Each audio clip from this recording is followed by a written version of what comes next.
Good morning, sir. Morning. Okay, may I request everybody to please stand? Okay, Matthew, can you lead the prayer? Okay, thank you, Matthew. Good morning, class. Good morning, sir. Okay, before you take your seats, kindly pick up all the trash under your chair or desk and put it on in the trash and following the proper waste segregation. Okay, now, so let's check your attendance today. May I ask Joanna, our class monitor? Joanna, who's not around today? None, sir. Okay, thank you, Joanna. So, are you ready for a new lesson for today? Yes, sir. Okay, if you are ready, then show me you are ready. Okay, when I say alright, you say okay. And when I say okay, you say alright. Do you understand? Yes, sir. So now, let's try. Alright? Okay. Okay? Alright. Alright, alright? Okay. Okay? Alright. I think you are now ready. Okay, so let me just remind you that on this class, we need to follow the IATF protocol. Keep distance and wear your face mask always. Okay, so I am Teacher John Bert and we are now going to study the chemical bonds. But before we proceed to our discussion, let us have some short review of your lessons when you were in grade 7. And to do that, we are going to play a game, Who Wants to Be a Billionaire? So, are you familiar with the mechanics of the game? Yes, sir. Okay guys, for a while.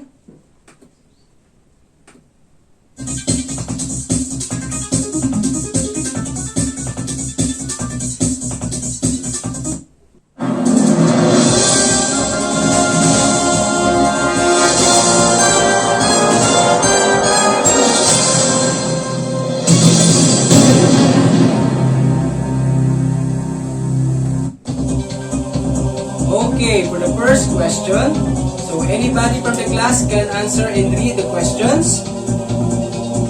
Okay, Jade, can you read and answer the question? Letter B. Oh, is that your final answer?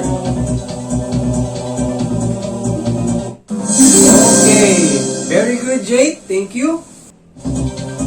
And for the next question, so anybody from the class? Okay, Anna, can you read and answer the question? A, metal. Is that your final answer? Okay, very good, Anna. Okay, so next question. How about Rafi? Can you read and answer the question?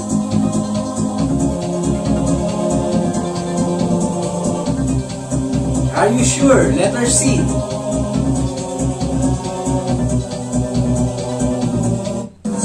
Okay, excellent, Rafi. Okay, for the next question. Okay, let us call OJ.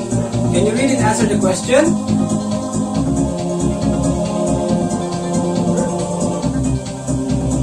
Letter A. Are you sure? Is that your final answer? Okay, very well said, OJ. And for our last question, anyone from the class? Okay, Claire, can you read and answer the question? Letter D. Is that your final answer?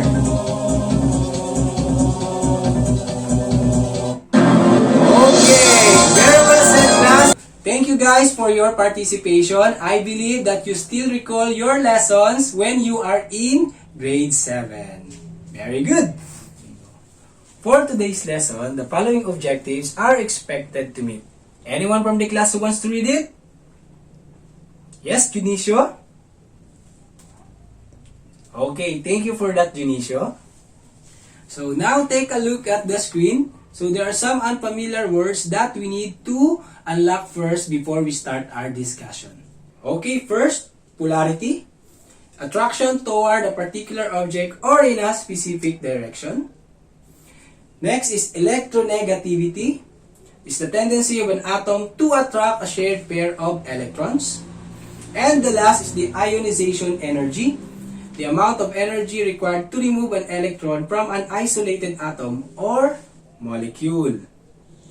So today, you will learn about the forces of attraction between atoms that lead to chemical bonding. This may result in the sharing or complete transfer of electrons that causes an atom attain stability. Now, take out your periodic table of elements or check the periodic table flashed on the screen. So, how many electrons do you think an element must have on its outer shell to attain stability? So, anyone from the class? That is correct. That is what we call the octet rule or the rule of 8. So, it states that an element must have 8 electrons in its outer shell, also known as valence electrons, to attain stability. Okay? Among the group of elements in the periodic table, so which group do you think has attained its stability? Okay, anyone from the class? Okay, thank you, Kalen, for your answer. So now let's check the table on the screen. So what do you think is the valence electrons of each group of elements?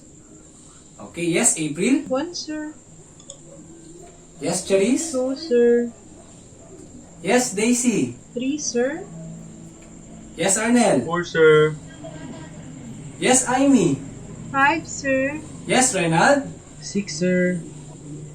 Yes, Jessa? 7, sir. Okay, so thank you for your answers. That is correct.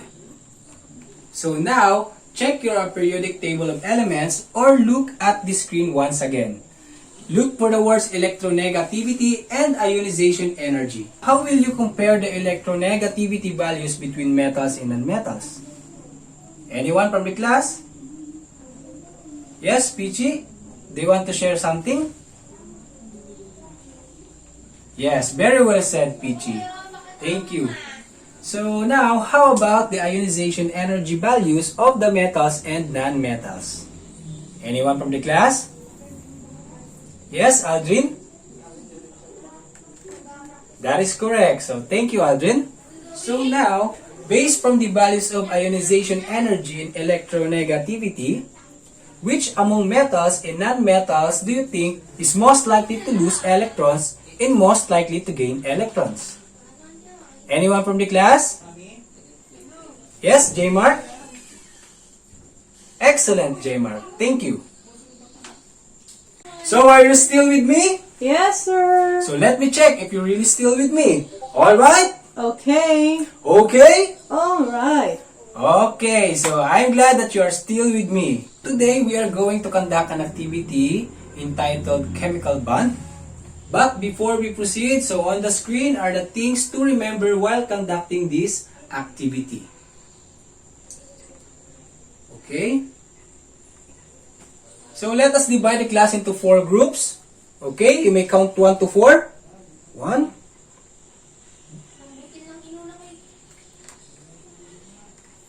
Okay, so group 1, please stay on that side. Group 2 on that area. Group 3 on that side. And group 4 on that corner. Okay? So please assign a leader, secretary, and material manager of each group. Okay, material manager, please get your materials in front. Okay, group 1, group 2, group 3, group 4. Okay, so please scan the activity sheets thoroughly. The activity is also flashed on the screen. Now, check the last page of your activity. That rubric, which is also flashed on the screen, will guide you in doing your activity. You will be given the freedom to choose on how are you going to present your output based on the field of your interest. You may choose from the following: role play, game show, news report, talk show, songwriting, or any presentation you want. So, any question? Okay, if none, I will give you 10 minutes to do your activity. Okay? And now, let's give the floor for Group 1 for their presentation. Alright, good job Group 1. So, let us give them a wow clap Okay, ready? 1, 2, 3. 1, 2, 3. Wow! Okay, now let's give the floor for the last group for their presentation. Wow! Excellent! Group 4. And now let us give them a 21st century clap. Okay, ready? And 1, 2, 3. 1, 2, 3. Hey! Now that you already know how ionic and covalent bonds are formed, let's play another game entitled Guess What or Guess Who. Do you want to play another game? Yes, sir. Great! Okay guys, on the screen are the picture of different personalities in sceneries. I am going to call a volunteer from a class to name either the personality or the scenery. Okay? If the answer is correct, the properties of the ionic bond and covalent bond will be revealed. Is there any questions? Okay, if none, so let's the game begin. For the first property, which is the melting point, so anyone from the class who wants to play? Alright, Clarissa? Guess who or guess what? Thank you, Clarissa. That is correct. The personality is Julian Felipe. So the one who composed our national anthem. So for the property, ionic bond has a high melting point, while covalent bond has a low melting point. For the second property, which is the hardness, so anyone from the class who wants to play? Okay, Merwin, guess who or guess what? Thank you, Merwin. That is correct. So the scenery is underground river which can be found here in Puerto Princesa. So for the property, covalent bond is softer than ionic bond, while ionic bond is very hard. For the third property is the polarity. Okay, anyone from the class who wants to play? Okay, Jose. Jose, guess who or guess what? Alright, thank you, Jose. That is correct. And the personality is His Excellency Rodrigo Duterte, our President in the Philippines. As for the property, ionic bond is very high in polarity, while covalent bond is very low. Okay? For the fourth property is the electrical conductivity.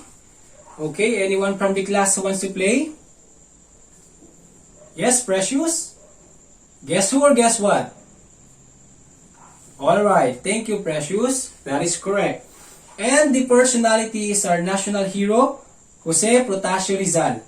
So for the properties, for ionic bond, so it is only a conductor when dissolved in water, while covalent bond is not a conductor at all for electricity. Okay, for the last property, thermal conductivity. So anyone from the class who wants to play? Yes, Myla? Okay, thank you, Myla. That is correct. So the scenery is located in Puerto Princesa, which is the crocodile farm. Okay? So for the property, covalent bond is very low in thermal conductivity, while ionic bond is very high in thermal conductivity. Okay? Thank you everyone for your active participation. Now, based from the properties of ionic and covalent bond, try to analyze the problem on the screen.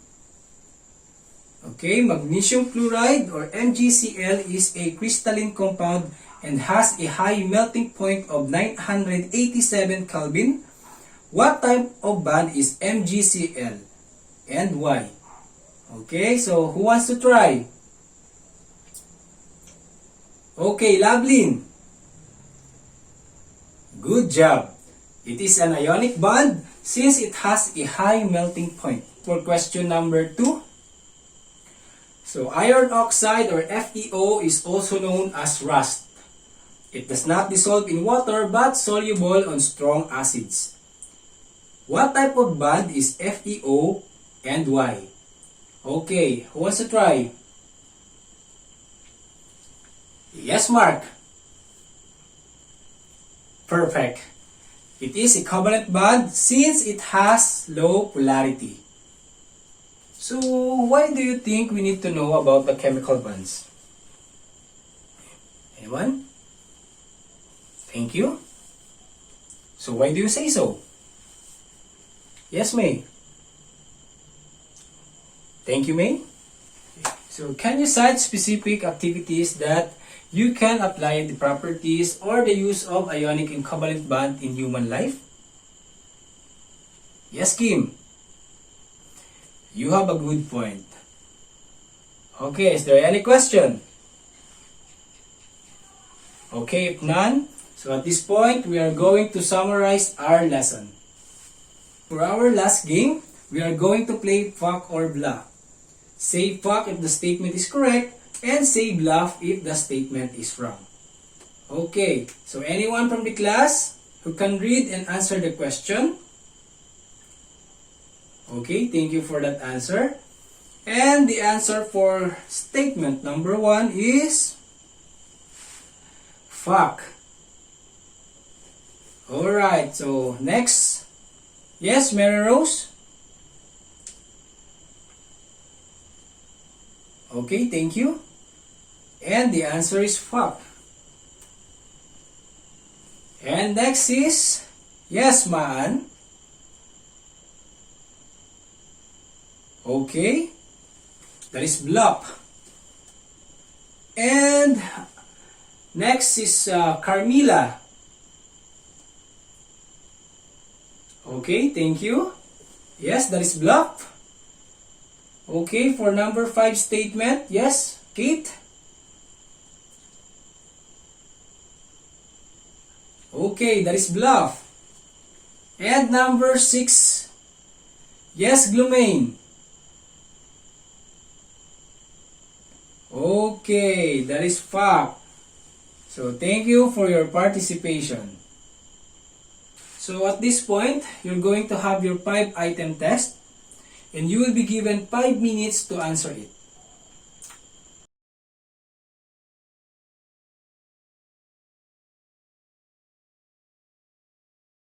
Okay, time is up. Let's check your papers. Okay, for question number 1, the answer is letter A. Okay, question number 2. It's letter A. For question number 3, it's letter C. Question number 4, it's letter B.